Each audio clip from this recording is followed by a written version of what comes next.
1991 was a packed year for Gundam fans.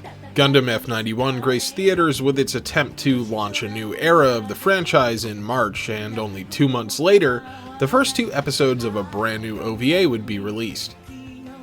Mobile Suit Gundam 0083 Stardust Memory would go on to release 13 episodes over a 5-month span. This brand new OVA would be advertised as an interquel between the original show and Zeta Gundam. Originally pitched as a story covering the founding and rise of the villainous Titans, Stardust Memory is seen as a more divisive entry in the series. Personally, I had no history with 0083 before starting this video, other than knowing the bare minimum about the characters and the series themes from conversations that I had read around the internet. And after the, interesting direction that Sunrise took with F91, it does feel good to be back in the One-Year War again. If Gundam fans were feeling a little homesick for the Federation and Zeon, then I would say that they're in luck, because 0083 visits a lot of nostalgic locations and features a lot of older designs. It would also set out to please fans of more grounded mech action, and it would exclude new type shenanigans almost completely entirely. Instead of drudging up the franchise's classic themes of child soldiers and the unavoidable costs of war, 0083 would be a more straightforward action series, one that was almost unashamedly inspired by the likes of Top Gun and other high-octane 80s action pieces. Where most Gundam shows present us with a ragtag group of people fighting to survive, Stardust Memory gives us a warship crewed by competent enlisted members of the Federation military.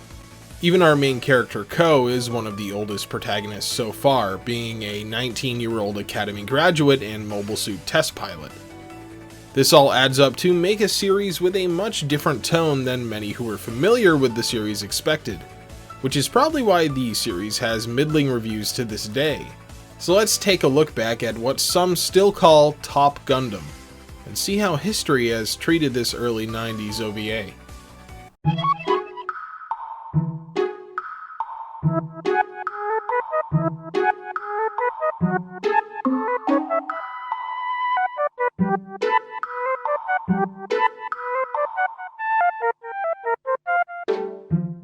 Firstly, I just want to say the first opening of Stardust Memory, titled The Winner, is absolutely awesome. It might actually be one of my favorite Gundam songs so far. It's at least competing with Silent Voice for that top spot. I can't get enough of the combo of 80s synth along with those saxophones. Whoever's playing the sax for this opening is just shredding too. If there was ever a song to get you pumped for some mecha dogfighting action, this is it. The series opens back in the year 0079, specifically during the Battle of Aboaku. Delaz of the Zeon forces receives news of the deaths of Giran and Kaisilia Zabi. He decides to tell his pilots not to launch and retreats from battle in order to plot the return of Zeon. Cutting to the show's current year of 0083, Ensign Ko Araki is a mobile suit test pilot for the Federation, and we see him participate in a mock battle. This goddamn Zaku maneuvers like a piece of shit!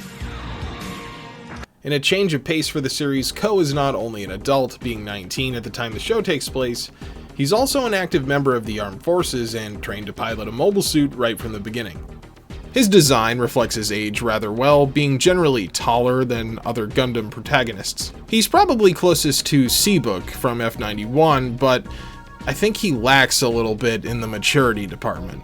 I'll get to Ko's personality later and how I don't really think it matches up with what his character is supposed to be, but for now him and his friend Chuck Keith are test pilots under the captain South Burning. And yeah, we can put that up there with some of the best Gundam names of all time. Their rather mundane day of testing mobile suits is interrupted by the arrival of the Pegasus-class assault carrier, the Albion. What a classic ship design. I mean, the Argama is cool, but the bridge of the Pegasus class ships have such a unique feel to them. It almost feels nostalgic, like we're back on board the White Base again. The Albion is carrying 2 prototype Gundam class mobile suits on board, along with Nina Purpleton, an engineer working on the Gundam development project. I'll just get it out of the way and say that Nina is one of the most hated characters in this series, and honestly, by the end of 0083, I understand why. For now, we see her as a competent engineer who's wrapped up in her work on the ship's mobile suits. Out in the wastes of destroyed Australia, a hidden cell of underground Zeon soldiers observe the Albion landing at Torrington Base.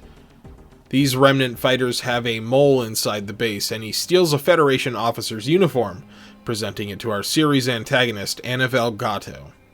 Gato is a Zeon ace pilot known as the Nightmare of Solomon. He's a man that is completely dedicated to the Zeon cause, never giving up even after they had surrendered. Taking the uniform, Gato is able to successfully sneak into Torrington Base, where he finds the Series 2 main mobile suits. The Gundam RX-78 GP-01 Zephranthes and the Gundam RX-78 GP-02 Physalis are being equipped in the hangar while the base staff argues over who'll be designated as the test pilot. Man, I love these 2 mobile suit designs as well. The Unit 1 looks like a more intricately designed RX-78, keeping its color scheme and overall design logic.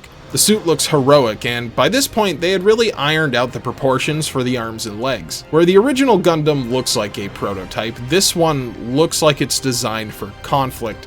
It's actually pretty similar to the Gundam Alex from 0080. The Unit 2, on the other hand, should be named the Chonk Gundam by comparison. It's huge, sporting thick armor, oversized thrusters, and a shield that would put all other Gundams to shame. The face on the head unit is also much more sinister, sporting angry eyes and a scowl. And it makes sense that this unit in particular has much thicker armor, as it is designed to keep the pilot safe from the blast of the nuclear warhead this thing is packing. Yes, this unit is equipped with a tactical nuclear device that is capable of blowing away anything in its path. I'm sure that's not a recipe for disaster. Anyway, Gato sneaks inside the base and boards Unit 2 just as its tactical nuke is finished being loaded.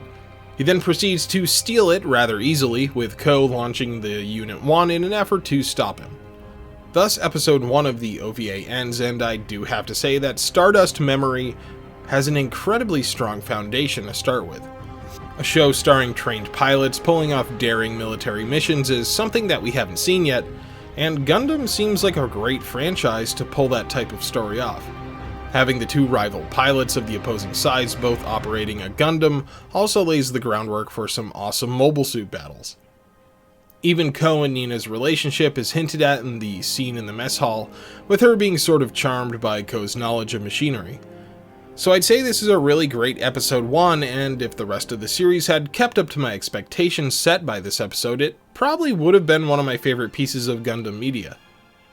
Torrington Base comes under attack by the hidden Zeon soldiers in order to cover Gato's escape, and their assault is quite devastating, ultimately killing the base commander. Ko, Keith, and Burning chase Gato across the Australian outback, losing a comrade in the process. They're able to destroy the Zeon escape shuttle, but it was just a diversion and Gato escapes aboard a submarine. The aftermath of the attack on the base is pretty grim and detailed. Gundam is never one to shy away from showing the consequences of its on-screen violence. Captain Burning is also injured during the battle and chase, further thinning out the available pilots.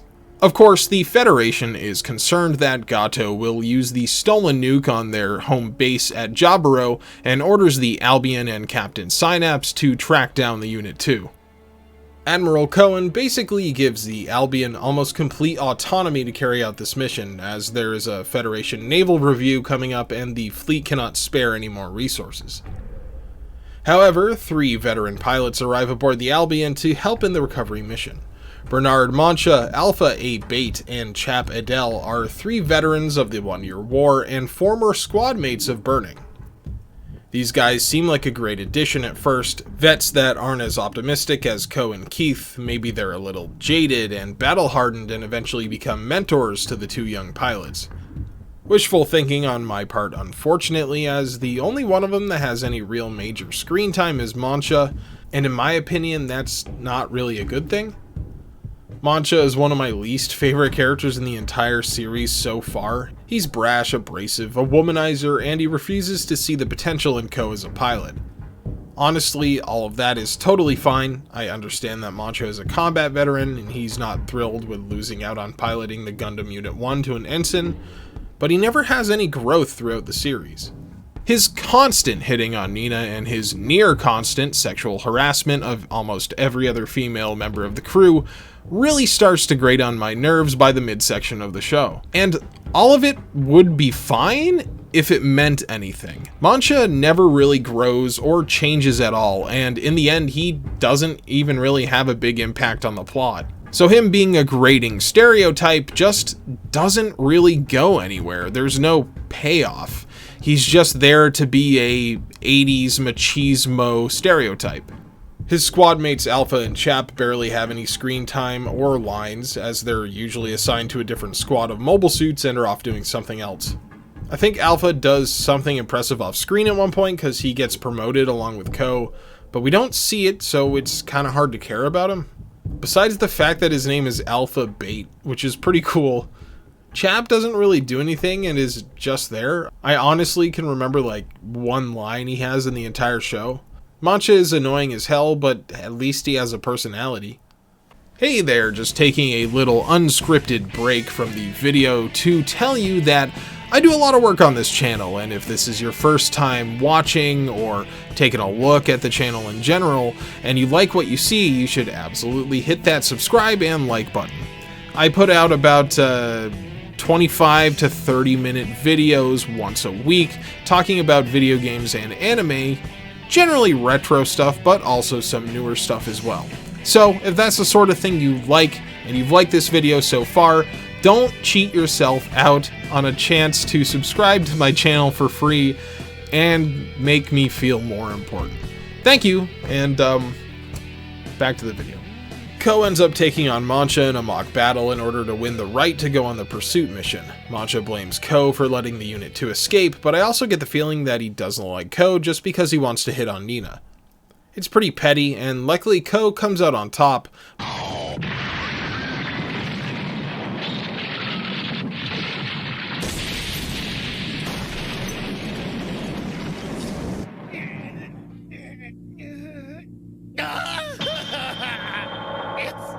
Incredible!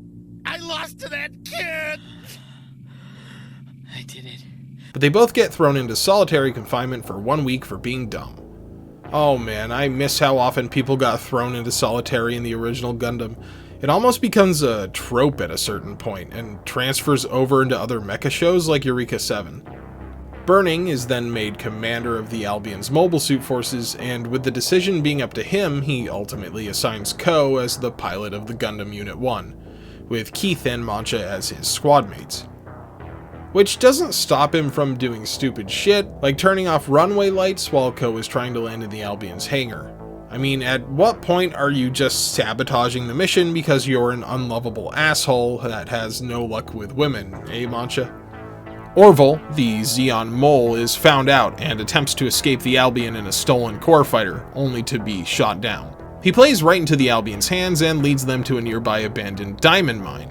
Well, it's thought to be abandoned, but it's actually full of Zeon holdouts, specifically Gato in the Unit 2. Again, the Zeon soldiers are devoted to their cause enough that they are willing to die defending Gato while he escapes into space with the Gundam Unit 2.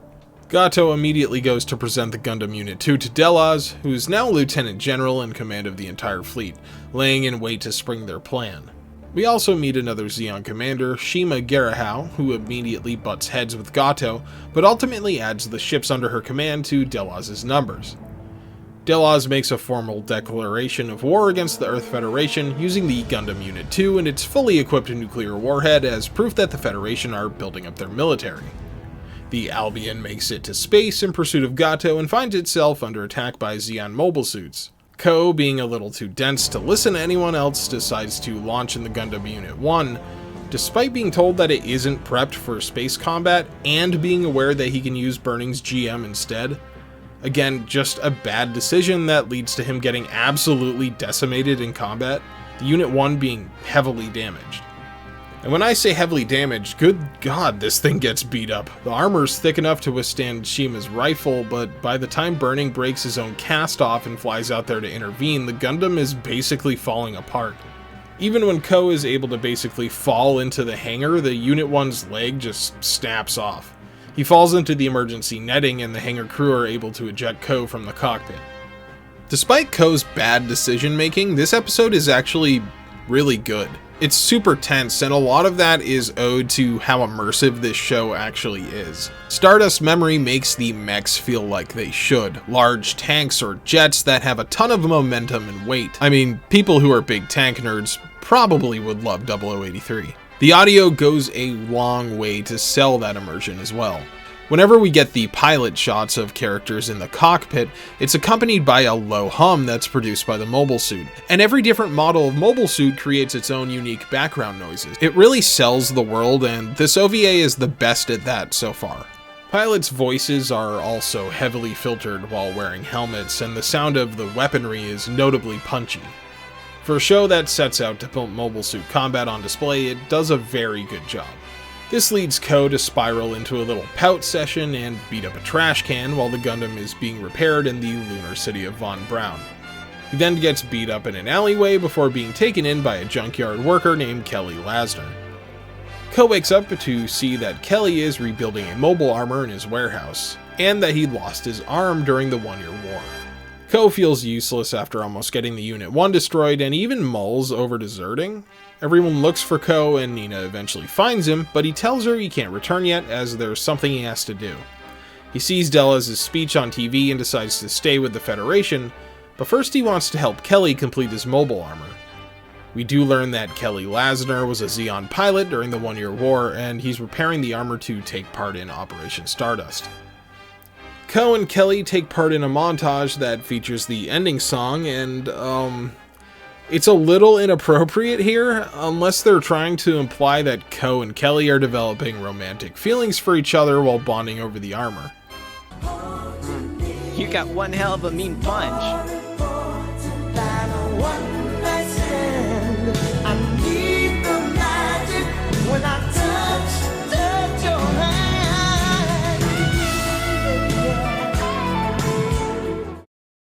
And honestly, with how little chemistry Ko has with Nina, I would have preferred this headcanon storyline by far. Speaking of Nina, we catch back up with her and Ko as he returns to the Albion as the official pilot of the Unit 1. Keith gives him a pair of movie tickets and tells him to ask Nina out to the movies since they don't know when or if they'll ever have shore leave ever again. Conversely, we see other Anaheim engineers talking with Nina and telling her to go a little easy on her work and have a love life. I have to say, maybe Nina focusing on her work would be a good thing right now. I mean, she is helping to chase a stolen nuke. Ko does attempt to ask Nina to the movies, but he's just so awkward. Has he ever talked to a woman before?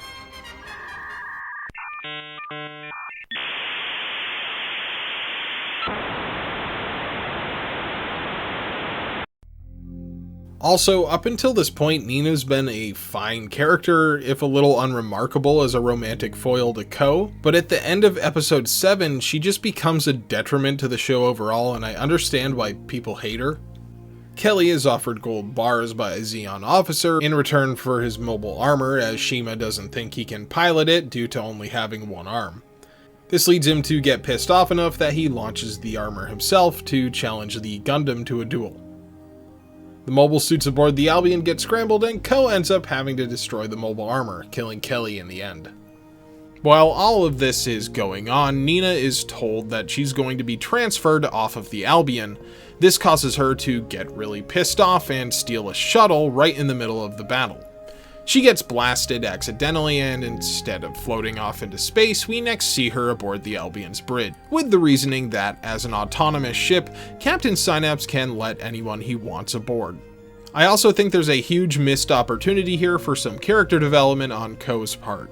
While he becomes more determined after the battle with Kelly, he pretty much stays stagnant throughout 0083's entire runtime. The Albion passes by a friendly battleship that they believe to be heading towards the naval review. However, the general on board is actually heading to meet up with Shima Garahau, with some sort of scheme they plan to cooperate on. Unfortunately, not everything goes according to plan and a battle breaks out, resulting in the Federation ship being destroyed. Burning finds a briefcase that just happens to be filled with information relating to Operation Stardust, but before he can pass on this information, he's struck by a cruel twist of fate. His GM took a shot during the battle that caused unseen internal damage serious enough to cause his MS to explode. While this is a little sudden, it is a really interestingly shot sequence, and it leaves Ko with another dead mentor. The day of the Federation's naval review has finally arrived, and a good bulk of their forces are gathered at Solomon. We get a nice little shot of best antagonist Haman Karn as a fleet from Axis arrives near the Earth. They come into contact with Delaz to observe Operation Stardust. As the naval review begins, the Delaz fleet launches most of its mobile suits, and a battle erupts in the Solomon Sea. The Federation decides to go on with the naval review anyway, despite the battle raging nearby. Ko attempts to intercept Gato in the Unit 1, but is ultimately unsuccessful. Gato makes it through the battle line and arrives at the naval assembly. He fires the nuclear warhead and destroys a large portion of the assembled navy. Ko does eventually arrive and face Gato in a duel, and a pretty good one at that. Both pilots are fairly skilled, and the Gundams are impressive machines that are fun to watch. Both units are destroyed in the duel, although the pilots are able to eject. At this point in the story, Nina is completely irrelevant, and all she really has to do is watch and ask why Ko and Gato have to fight each other. She asks this constantly, and it becomes her driving motivation. While having a completely apolitical character in Gundam could be interesting and work well, Nina just isn't that. In the end, Operation Stardust is successful, or so it would seem. And really, if this show had ended here, I think it would have been pretty good. Maybe change the ending fight between Ko and Gato, but having it end at episode 10 could actually work pretty well. But the show doesn't end there, and we do see the true face of Operation Stardust. Zeon soldiers under Shima's command are seen hijacking an empty colony that are currently in the process of being moved for the Colony Reformation Project. They collide the two empty colonies, causing one to bounce off of its course and head straight for the lunar city of Von Braun.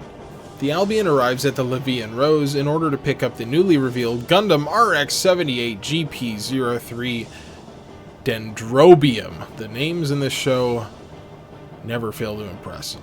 This thing is actually really cool, and it's closer to a mobile armor than a Gundam, though the Unit 3 can come out of the armor and is a more standard mobile suit. Due to the Albion's failure to stop the Unit 2 from firing the nuke, Captain Synapse is informed by the Rose's commander Nakano that they are being reassigned to guard the Rose, and Ko's not allowed to pilot the Unit 3. Eventually, Ko is convinced to pilot the Unit 3 by its chief engineer Lucette, although Nina is not really happy about him being a pilot still. I will say I am glad they didn't go with the trope of Nina thinking Ko was like cheating on her with Lucette or something. That's all this show would have needed. In a daring attempt, the crew is able to free the Gundam Unit 3 from Commander Nakano's Levian Rose and take it to intercept Gato. Which is just in the nick of time because the Federation pursuit fleet is literally running out of gas while attempting to catch up to the rogue colony. They're also being targeted by Gato and his new mobile armor. It's also revealed here that Nina was Gato's lover during the 1-year war, and it's a twist that sort of comes out of nowhere and also makes no sense. We are also treated to a scene where Shima negotiates with the CEO of Anaheim to change the final location of the colony drop in return for replenishing her forces. Ko, finally piloting the Unit 3, catches up with the Delaz fleet, easily destroying Zaku's left and right in a display of the new Gundam's power. The Albion also arrives to back up Ko as he attempts to make it to the colony. Shima does some underhanded scheming, performing a coup on Delaz with the help of some old familiar faces, Jamatov and Bosk Ohm. During the battle, Captain Synapse notices the Federation's orbital fleet in the direct path of the oncoming colony. The pilots on the Albion are absolutely exhausted from defending the ship and are unable to stop the colony from going past the point of no return and entering the Earth's gravity well. As all hope seems to be lost, the Albion realizes that the orbital fleet is setting up the solar system to fire at the colony. And this was a great callback to the original series, probably my favorite thing about the final 3 episodes of 0083. Shima ends up shooting Delaz, which causes Gato to go crazy and destroy the flagship's bridge. Ultimately, a final battle erupts as the Shima fleet and Federation orbital fleet join forces to rout the Delaz loyalists. The Axis fleet just sort of leaves, like they don't want any part of what's going on and what's going to happen to the losing side. Bask orders Synapse to defend the laser as it preps to fire at the colony. And they do. However, because Bask jumped the gun, the laser was not fully charged and the colony was not destroyed. This leads to Ko taking the Unit 3 to the colony's control room and attempting to divert its course away from Jaburo. There he finds Nina, who just arrived in a stolen shuttle, and Gato, who's putting in the colony's final flight adjustments. This is where Nina makes the dumbest decision possible, letting Gato finish his work and shooting at Ko. I understand not wanting your two boyfriends to fight, but lady, one of them just blew up half a fleet with a nuke and is now attempting to drop a colony on Earth, which will kill like hundreds of thousands of people. Anyway, Nina doesn't allow Ko to interfere and leaves with Gato, who throws himself at the Federation fleet in a suicide attack. Ko returns to the Albion and watches as the colony drops to Earth. While the rest of the Albion crew become Titans donning those cool black uniforms, Ko gets put on trial for stealing the Gundam from the Levian Rose and court-martialed back down to ensign. He then returns to Torrington Base and presumably his job as a test pilot with Keith. In the final scene, we see Nina arrive at the base and give Ko a smile, and man, fuck that shit. Nina, this whole thing's your fault, but hey, the series gave you exactly what you wanted, so good for you, I guess. You monster. And that's pretty much the extent of Mobile Suit Gundam 0083 Stardust Memory. It is a grounded, beautifully animated piece of military fiction that apes the likes of 80s action blockbusters like Top Gun. The voice work is super good, even the dub, except for Ko, who, despite being 19, sounds kinda young and really whiny. But this is the best show in the franchise so far when it comes to making you feel like our characters are actually piloting these hulking war machines. Finally seeing a story where our main characters are trained military men is also quite refreshing for Gundam as well, and it's a theme that will be revisited later again with 8th MS Team. The animation and art style go a really long way to sell this show as an immersive anime action piece, and even though I have issues with these stories and characters, overall 0083 Stardust Memory was very engaging to watch. If all you're looking for is good action, then 0083 will be right up your alley, but I think most people will struggle to relate to the relationship between Ko and Nina, since they have about as much chemistry together as a wet rag would. It isn't helped by the fact that at best Nina is useless, and at her worst she is actively working against the plot. After the Unit 1 is destroyed, she doesn't have much to do, so she just stands around and comments on how she doesn't want Ko to fight anyone. That is until her relationship with Gato, which also doesn't make much sense, is introduced. I mean, this ponytail sporting man is completely invested in the Zeon cause, and you're telling me he put up with Nina while there was a war going on? It just seems like a last-minute inclusion to me. If the show had wrapped up around episode 10 with the nuke attack on the Federation fleet being the true meat of Operation Stardust, well, I probably would have been pretty happy with it. Sure, I would have loved to see more Titan stuff other than the small scene at the very end. I really wish they had just formed the Titans in the last 3 episodes or something.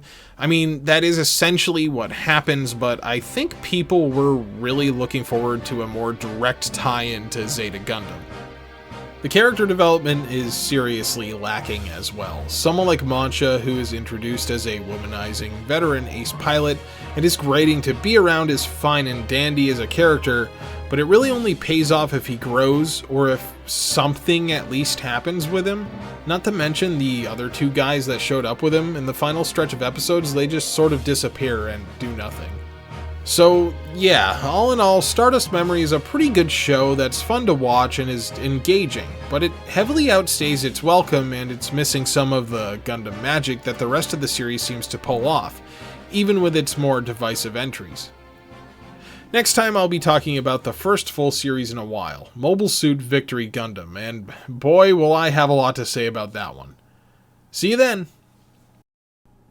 Hi, hello, and welcome to the end card here. Thank you if you made it all this way for watching the retrospective video of whatever this one was. I don't know, I'm really tired. I edited this whole video in one day, so whatever this one was, 0083, that's it. Next is Victory Gundam. I have a lot to say about Victory Gundam.